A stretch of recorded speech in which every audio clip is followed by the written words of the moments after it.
Mobile का इस्तेमाल तो आज के टाइम में हर कोई करता है। फोन हम आखिर क्यों लेते हैं? अपनों से बात करने के लिए, बिजनेस की बात करने के लिए, दोस्तों से गपशप करने के लिए। लेकिन जब आपके फोन पर अपनों की बजाय अनजानों की कॉल ज्यादा आने लगे तो आप परेशान हो जाएंगे। ऐसा होना लाजमी है। हम में से शायद ही कोई होगा जिसके पास ऐसी मार्केटिंग कॉल्स ना आती हों। कभी प्रॉपर्टी बेचने के नाम पर, कभी लोन देने के नाम पर, कभी बीमा बेचने के नाम पर, कंपनी बीमा बदलने के नाम पर भी, और कभी कार बेचने के नाम पर भी आपको कॉल करती है, कभी पुरानी कार खरीदने के नाम पर। इस तरह की फर्जी कॉल्स आम बात हो गई हैं। ऐसा नहीं है कि सरकार आपकी समस्या को समझती नहीं है।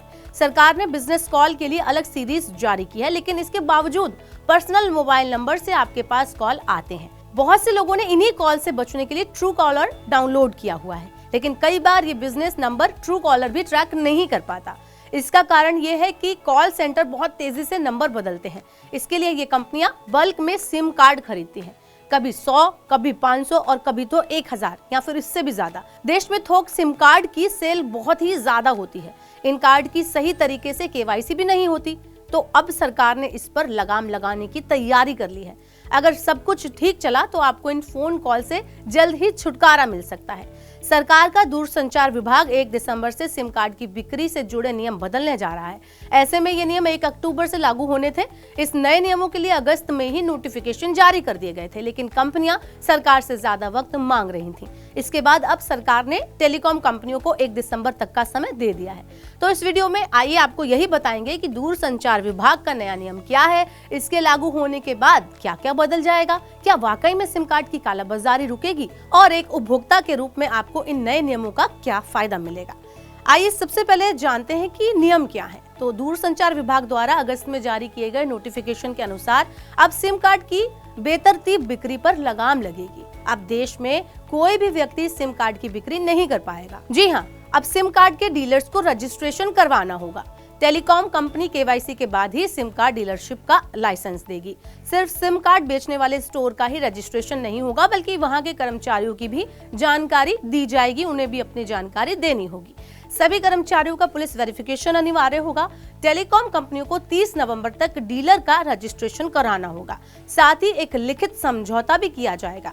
यहाँ सरकार ने सख्त नियम भी जारी किए हैं। अगर टेलीकॉम कंपनी 1 दिसंबर के बाद भी ढिलाई बरतती है और बिना पंजीकरण सिम कार्ड विक्रेता को कारोबार करने की अनुमति देती है, तो टेलीकॉम कंपनी पर 10 लाख रुपए का जुर्माना लगेगा। आइए अब जानते हैं कि सरकार आखिर ऐसा कर क्यों रही है। तो दरअसल सरकार की कोशिश फर्जी सिम कार्ड की बिक्री पर रोक लगाना है। देश में 10 लाख सिम कार्ड विक्रेता हैं, इनमें से अधिकांश रजिस्टर्ड ही नहीं है। कई विक्रेता वेरिफिकेशन के बिना ही सिम कार्ड जारी कर देते हैं। कई बार ये सिम कार्ड किसी दूसरे आईडी पर रजिस्टर्ड होते हैं और पहले से एक्टिवेट करके बेचे जाते हैं। अक्सर ऐसे सिम कार्ड का इस्तेमाल गैर कानूनी कामों में होता है। अधिकांश इन डीलर से थोक में सिम कार्ड खरीदते हैं और इसका इस्तेमाल फर्जी कॉल सेंटर कंपनियां करती हैं। तो सरकार की कोशिश है कि सिम कार्ड की बल्क बिक्री पर लगाम लगाई जा सके। नए नियमों के अनुसार अगर कोई डीलर अवैध गतिविधियों में लिप्त पाया जाता है तो उसे डीलरशिप से बर्खास्त किया जाएगा। साथ ही 3 साल के लिए ब्लैकलिस्ट भी कर दिया जाएगा। तो अब ये जानते हैं कि अवैध सिम कार्ड की बिक्री कितनी बड़ी समस्या है। सिम कार्ड की थोक बिक्री पर केंद्रीय दूरसंचार मंत्री अश्विनी वैष्णव भी चिंता जता चुके हैं। वैष्णव के मुताबिक जो कंपनियां अपनी बिजनेस कॉलिंग के लिए थोक में सिम कार्ड लेती हैं, उनमें केवल 80% का इस्तेमाल कारोबारी गतिविधियों के लिए होता है। बाकी 20% का दुरुपयोग ही होता है।